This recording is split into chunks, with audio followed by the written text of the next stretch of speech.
Selamat malam rakan-rakan sekalian. Jadi inilah harinya, inilah saatnya, detik di mana kita bertemu lagi. Dan akhirnya, kita sekali lagi akan belajar sesuatu yang baru, sesuatu yang menarik. Almanak YouTube mingguan kita diteruskan. Jadi, silakan duduk di depan penerima YouTube anda, laraskan antena anda, dan kita akan mulakan. Tapi saya ada berita gembira untuk anda. Kita akan mengadakan pertandingan untuk like dan komen yang paling cantik.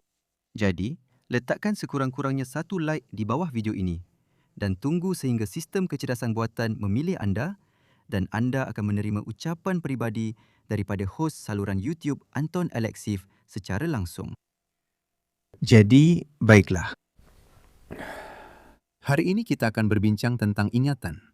Bagaimana untuk meningkatkan aliran darah ke otak dan supaya tidak hilang ingatan, tidak lupa nama sendiri, di mana anda tinggal dan di mana anda sembunyikan duit. Jadi, apa yang mempengaruhi ingatan kita? Pertama sekali, ia adalah aliran darah ke otak. Dua sistem arteri membekalkan darah ke otak kita. Ini adalah arteri vertebra dan arteri karotid biasa, yang kemudian bercabang kepada arteri karotid luar dan dalam.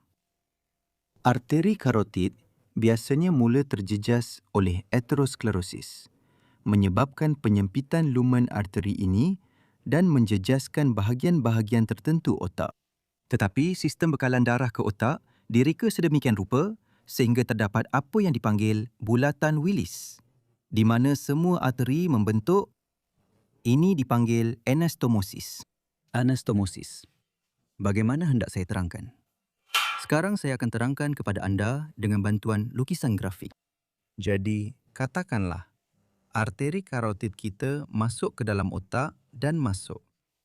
Bayangkan bahawa ini adalah 3D, lebih kurang begini. Secara umumnya, ini sedikit di hadapan, ini sedikit di belakang. Dan semuanya diatur sedemikian rupa. Bukan hanya arteri tertentu, ia membekalkan darah ke bahagian tertentu otak.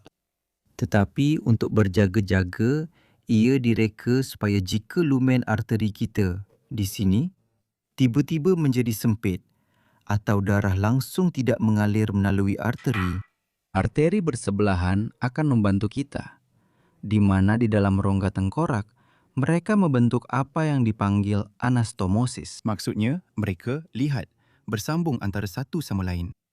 Begitulah. Seperti dalam paip pembetungan. Hampir sama juga dalam kepala anda. Dan sebab itu, bila darah tidak mengalir melalui satu paip di sini, nampak tak? Ia tidak akan mengalir lebih jauh lagi. Ini di sini, di dalam selepas ia bersatu.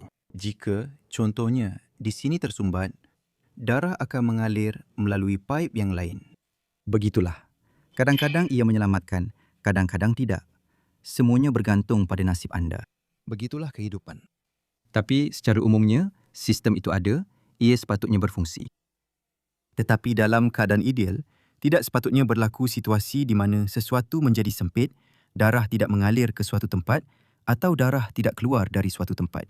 Kerana satu masalah ialah darah tidak sampai dan satu lagi masalah ialah darah tidak keluar dari situ. Ini menyebabkan bengkak. Darah lama berkumpul, darah baru dan segar tidak dapat masuk. Darah lama itu menghalangnya. Fenomena kesesakan, gangguan aliran keluar vena. Jika anda membuat pemeriksaan ultra bunyi pada leher dan kepala, ramai yang akan mempunyai gangguan seperti ini. Jadi, yang pertama ialah arteri karotid. Arteri kedua ialah arteri vertebra. Arteri vertebra. Keistimewaannya ialah ia terletak betul-betul di dalam proses melintang vertebra. Sekarang saya akan tunjukkan kepada anda dengan lebih dekat. Lihat sini. Inilah dia. Ia terletak di sini. Ini tulang belakang. Ia memang berada betul-betul di dalam tulang belakang. Dan ada satu ciri khas. Apabila kita memusingkan kepala, saluran arteri ini boleh menjadi sempit. Ada sesetengah orang, ia boleh tertutup sepenuhnya juga. Terdapat kajian seperti itu, saya pernah lihat, di mana orang disuruh memusingkan kepala dan mereka memerhati sama ada bekalan darah mereka berubah atau tidak. Dan jika kepala dipusingkan, seseorang berada dalam kedudukan itu untuk masa yang lama. Walaupun orang yang sihat, akan berlaku perubahan pada lumen arteri vertebra itu sendiri, ditambah lagi dengan Jumlah darah yang melalui arteri itu juga berubah. Tetapi secara ideal, perkara seperti itu tidak sepatutnya berlaku. Dan terdapat beberapa peringkat di mana arteri vertebra kita boleh terhimpit. Pertama sekali, iaitu sebelum masuk ke dalam saluran tulang belakang ini, sebelum ia melalui lubang yang pertama ini. Kedua, iaitu di dalam saluran tulang belakang itu sendiri, di dalamnya. Ketiga, selepas keluar. Disitulah terletaknya otot ekstensor pendek leher ini. Disitulah arteri itu kerap terhimpit. Tempat yang paling kerap arteri vertebra ditekan dengan ketara sehingga menyebabkan sakit kepala, pening dan masalah ingatan ialah kekejangan otot pemanjang leher yang pendek ini. Ia sering berlaku. Di tempat kedua ialah saluran tulang belakang itu sendiri, iaitu saluran arteri vertebra. Dan yang ketiga, yang lebih jarang berlaku, ialah otot scalenus. Sebelum arteri vertebra masuk ke dalam saluran ini, ia boleh terhimpit. Tidak semua orang mempunyai ciri anatomi seperti ini. Ada yang kurang bernasib baik mungkin. Apabila otot scalenus menjadi pendek, kadang-kadang bekalan darah ke otak juga boleh berubah.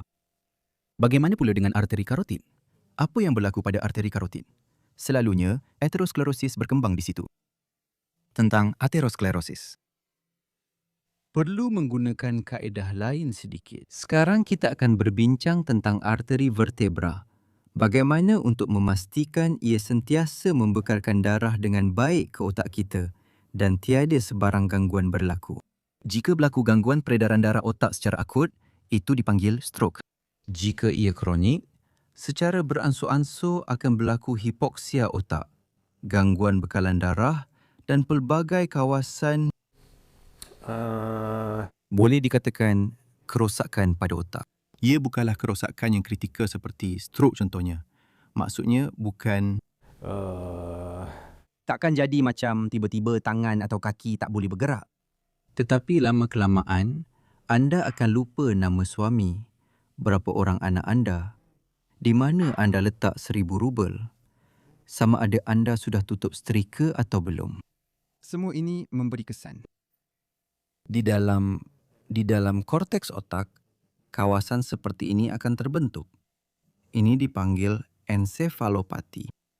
Ensefalopati mempunyai tahap yang berbeza bergantung kepada keterukan. Tahap pertama, hanya sakit kepala sedikit sahaja. Tahap kedua, ketiga, sudah ada gangguan yang lebih ketara. Mungkin sampai terlupa di mana anda tinggal. Keluar beli roti, tapi tak ingat jalan pulang. Dah beli roti, terpaksa makan di tepi jalan. Jadi kawan-kawan, apa yang perlu kita lakukan? Bagaimana kita nak hadapi semua ini? Dan di sinilah bantuan datang daripada pembangunan terbaru kombinat urut dan pembinaan Yadrinsky, di mana mereka telah mencipta alat urut yang hebat seperti ini. Selain bola urut seperti ini, anda lihat, juga ada benda-benda menarik seperti ini. Anda nampak yang boleh digunakan.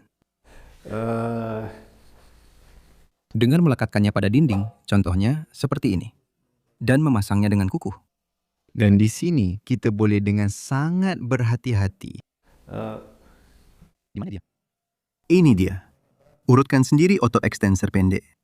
Bukan sahaja sambil baring ya, seperti menggunakan bola, tetapi juga sambil berdiri. Maksudnya, seluruh kawasan ini, lihat sini, otot suboksipital di sini boleh diurut dengan sangat baik. Ini adalah alat urut khas seperti ini. Lihat, ia memang wujud sekarang.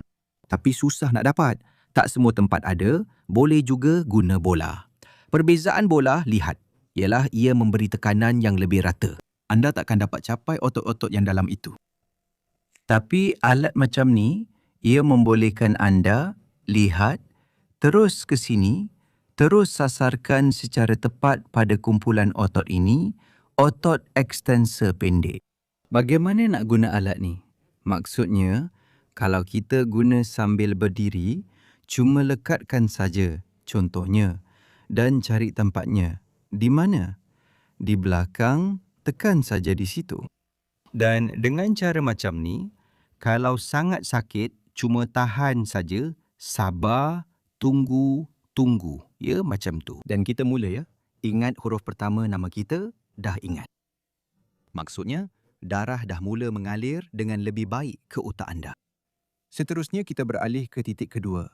Mula urut bahagian itu. Baik, sekarang anda mula ingat siapa anda. Lelaki atau perempuan, semuanya jelas. Ingatan anda perlahan-lahan mula kembali. Kemudian, pusing sedikit ke tepi. Sekarang zaman muda anda mula muncul dalam ingatan.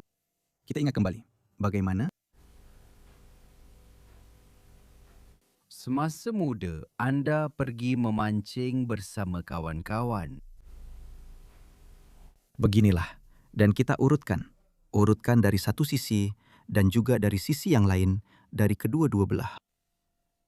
Benda ini juga boleh dilakukan sambil berbaring. Apa prinsipnya? Prinsipnya ialah, apabila anda merehatkan otot, arteri yang berdekatan akan terbebas. Ia tidak lagi ditekan oleh otot-otot tersebut. Jadi, ini adalah tahap pertama, iaitu kita melegakan kekejangan pada otot pemanjang leher yang pendek. Tetapi, jika kita hanya mengurut semuanya seperti ini dan kemudian membiarkan leher kita begitu sahaja, mungkin kekejangan itu akan kembali semula seperti mana ia datang. Begitu juga ia akan kembali. Dan sekali lagi, anda mungkin tidak akan ingat di mana ke mana anda letakkan berbola, bola atau alat urut anda. Terpaksa beli yang baru. Jadi, apa yang perlu kita lakukan? Bagaimana kita nak pastikan hasilnya kekal? Jadi kawan-kawan, ini adalah set latihan untuk meningkatkan ingatan daripada Institut Pemulihan Ingatan dan Otak Chemerinsky. Latihan pertama. Supaya kekejangan otot pemanjang pendek ini tidak kembali kepada kita, kita perlu melatih otot pemanjang leher yang panjang. Untuk itu, kita baring terlentang. Letakkan sesuatu di bawah kepala. Boleh gunakan selimut, bantal atau gulungan seperti ini. Dan mula tekan belakang kepala ke atasnya. Tekan dengan belakang kepala, angkat sedikit tulang belikat. Ketegangan akan lebih dirasai bukan di leher, tetapi lebih di antara tulang belikat. Dan gunakan siku sedikit untuk membantu diri sendiri. Dan lakukan pergerakan seperti ini 10 hingga 15 kali. Ini kita sedang melatih bahagian bawah otot pemanjang leher yang bermula dari tulang belakang toraks, bukan dari leher lagi. Jadi, lakukan 2 hingga 3 set seperti ini. 10 kali setiap set. Seterusnya. Sekarang kita perlu melatih bahagian tengah otot pemanjang leher. Untuk itu, baringkan diri secara meniarap, biarkan kepala tergantung sedikit dan letakkan tangan ke bawah. Dan di sini juga, lakukan 2 hingga 3 set dengan 10 hingga 15 ulangan pergerakan seperti ini. Selepas itu, pusing ke sisi kiri dan lakukan 2 hingga 3 set pergerakan ke sisi. Seterusnya, seperti yang anda jangka, pusing ke sisi kanan dan ulangi perkara yang sama. Jadi, melalui pergerakan ini, kita dapat meningkatkan aliran masuk dan keluar darah ke leher dan otak. Inilah set latihan tersebut. Tapi sekarang, kita perlu buat otak anda berfungsi semula. Darah sudah sampai ke sana. Darah lama sudah keluar. Darah baru yang segar membekalkan semua. Otak mula berdenyut, bersedia untuk menerima maklumat penting. Sekarang kita perlu mula melatihnya. Dan salah satu senaman terbaik yang boleh dilakukan setiap hari, boleh dilakukan terutamanya oleh mereka yang ada masalah ingatan, yang sering lupa. Semuanya sekali. Apa yang telah dibuat, apa yang belum dibuat. Macam itulah. Berbaring di atas katil, bersedia untuk tidur. Dan mula ingat kembali seluruh hari anda.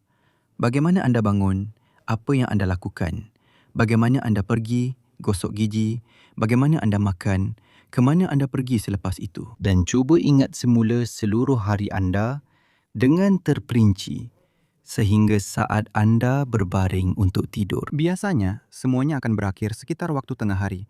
Anda sudah pun tertidur. Maksudnya, ini juga adalah cara tambahan untuk tidur bagi mereka yang mempunyai masalah untuk tidur. Tetapi jika anda dapat mengingati apa yang berlaku sehingga sekurang-kurangnya pukul 4 petang, itu sudah dianggap satu kelebihan. Maksudnya, ini adalah salah satu latihan terbaik untuk memulihkan fungsi otak. Kenapa ia bagus? Kerana anda melatih ingatan anda tepat pada peristiwa yang telah berlaku. Maksudnya, ini berbeza daripada apabila anda, contohnya, menghafal jadual sifir, mengulangi abjad, atau mungkin anda menyemak semula nombor untuk menyegarkan ingatan dari 1 hingga 10, dari 10 hingga 20, atau yang lebih sukar, anda sudah ulang beberapa perkara. Ini bermakna anda melatih ingatan anda tepat pada peristiwa yang telah berlaku kepada anda. Dan sebab itu, otak anda akan berfungsi dengan lebih baik dalam mengingati maklumat umum. Pendek kata, cubalah dan anda sendiri akan lihat bahawa ini adalah satu latihan yang cukup baik. Dari mana saya tahu tentang ini? Dari mana saya tahu tentang ini? Sekarang saya akan ceritakan. Anda pasti akan mula buatnya selepas tahu dari mana saya tahu tentang ini. Masa saya belajar di sekolah, kami ada seorang guru fizik. Nama keluarganya ialah Gorbenko.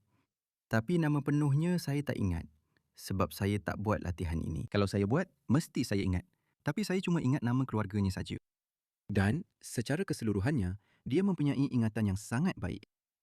Dia pernah masuk dalam buku rekod Guinness kerana dia mengingati berapa ribu, 2,000, 3,000 angka selepas titik perpuluhan nombor pi. Bayangkan, nombor pi, anda langsung tidak tahu apa itu. Tetapi, dia mengingati lagi angka-angka selepas titik perpuluhan itu. Begini, dan dia berkata, kalau anda mahu jadi seperti saya, lakukan latihan ini sekali sehari. Hasilnya akan sama. Jadi kawan-kawan, untuk para wanita, saya cium tanda suka anda. Untuk lelaki, saya salam komen anda. Sampai jumpa lagi, kawan-kawan yang dihormati. Jadi kawan-kawan, cubalah latihan ini. Tulis di ruangan komen bagaimana pendapat anda, sama ada ia membantu atau tidak. Tulis juga latihan apa yang anda gunakan untuk memulihkan ingatan. Saya rasa ia tidak begitu berkesan kerana ramai antara anda terlepas hari pertama video dan terlupa untuk melanggan saluran, tekan loceng, letak tanda suka dan komen. Baiklah, saya cium tanda suka anda, puan-puan yang dihormati, dan saya salam komen anda, tuan-tuan yang dihormati. Sampai jumpa lagi di siaran akan datang. Sampai ke rancangan yang seterusnya. Letak tanda suka, tulis komen. Jangan lupa, buat latihan itu.